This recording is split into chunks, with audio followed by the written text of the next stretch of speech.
I took the test and immediately it lit up. I said, oh, I know you lying. This has to be a mistake. There's no way. I'm going to tell y'all why. But I went ahead and I took the test again, immediately following the first one. Y'all know how fast that joker lit up? It lit up hecka fast. Do you hear me? Ain't no way. There's no way that this is possible. You know why? Because I was taking everything precaution under the sun per se by recording everything. There's no way. This stuff was not adding up with my calendar. There's no way that this could have happened because I kept track. Oh, I kept track. Calendar here, calendar there. I knew when I was supposed to be ovulating. I knew all the things.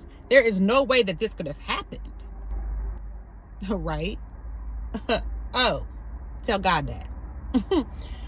So I go into the room and I look at my husband and I say, the test is positive. And he said, oh. And I said, oh, nothing. Y'all, when I tell you, it threw my whole everything off because I was not expecting this at all. There was no way. You know, I said, listen, according to the calendar, this cannot be possible. This is not possible.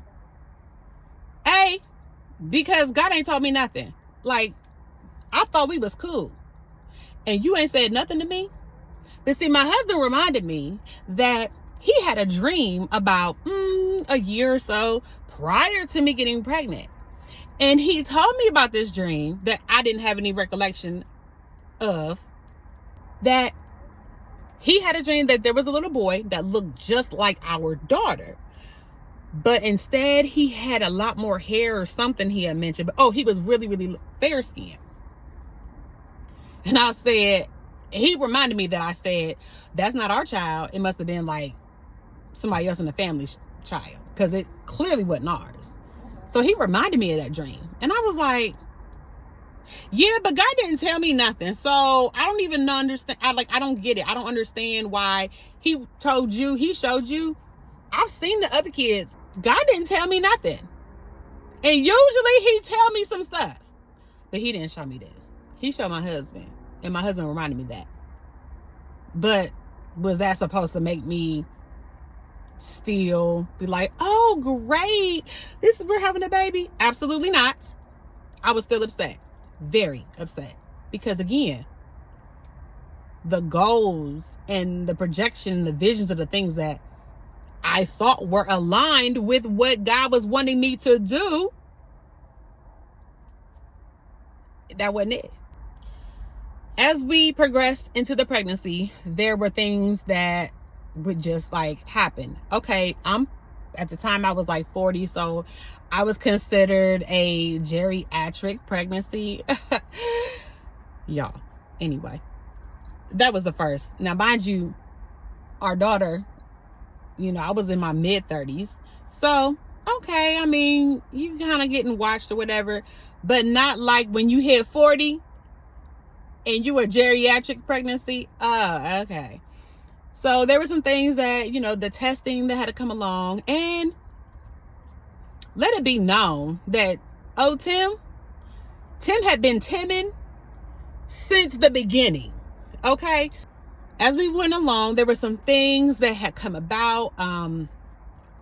At one point, I had to go to the hospital because of, you know, fainting and all the things, or getting ready to faint, trying to figure out what was going on. And I remember the doctor saying, of course, you know, they had to check the baby. And we did not know what the sex of the baby was at the time. But I remember the doctor asking, do you know what the sex of the baby is? And I said, no. He said, oh, okay. Well, the baby will not let us really get a good picture of them. Not them as in two, but like of the baby itself. They said, well, the baby is just moving all over the place. Just all over the place. And I'm like, okay. So everything checked out, was good. Now, as things progressed, I did have a blood issue. I have a history of being anemic, but with this one, Tim, talk about having to get special kinds of iron supplements and all the things. I did not have to do an iron infusion. That story is coming after the trauma. But leading up to that, I had to do a lot of different things to help keep my iron up. When I went to my non-stress test, he was like, no, I have to send you to the hospital today because your baby's heart rate is dropping. And at this time, we knew it was a boy. He was like, his heart rate is dropping. And it just doesn't really want to come back up. So as they are monitoring Tim, y'all ready for this? Tim is in there. As they see on the monitor, he in there doing this. The nurse said, oh, he's in there playing with his umbilical cord. Like he's grabbing it and he's swapping at it and grabbing it. Y'all, Tim is in there playing. Do y'all hear me? And I mean playing for real. As in, dude, what are you doing? But that's what babies do. Now, mind you, I've been pregnant and have had 3 children. None of this has gone on.